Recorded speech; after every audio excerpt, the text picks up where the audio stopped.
Welcome students, তোমরা যারা উচ্চ মাধ্যমিক পরীক্ষা 2026-এ সেমিস্টার 4 দিচ্ছ তাদের জন্য বিশ্বাস স্যার স্পেশাল আজকে রাষ্ট্রবিজ্ঞানের আমি সাজেশান নিয়ে এসেছি।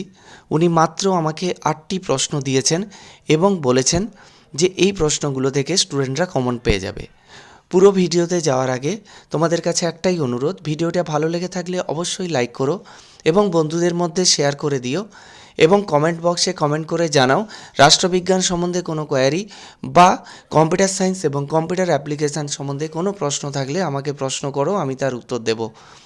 আমার channel study computer science with Manas sir, এই চ্যানেলে নতুন হয়ে থাকলে চ্যানেলটিকে সাবস্ক্রাইব করো।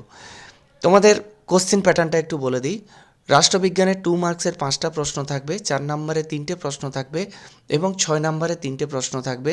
তোমরা নিশ্চয়ই এতদিনে জেনে গেছো কাউন্সিলের 2x ফর্মুলা অনুযায়ী প্রতিটা গ্রুপে যতগুলো প্রশ্ন থাকবে তার ডবল প্রশ্ন দেওয়া থাকবে।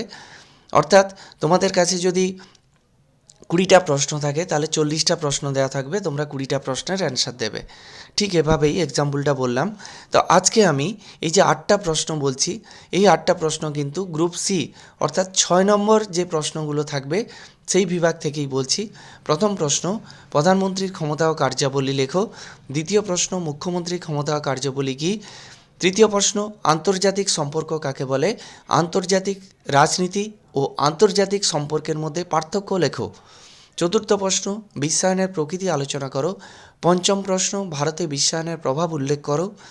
ষষ্ঠ প্রশ্ন, বিশ্বায়ন কাকে বলে? বিশ্বায়নের বৈশিষ্ট্যগুলো লেখো। 7 নম্বর প্রশ্ন, সুপ্রিম কোর্টের ক্ষমতা ও কার্যাবলী। এবং 8 নম্বর প্রশ্ন এবং শেষ প্রশ্ন, ভারতের বিচার বিভাগের বৈশিষ্ট্য আলোচনা করো।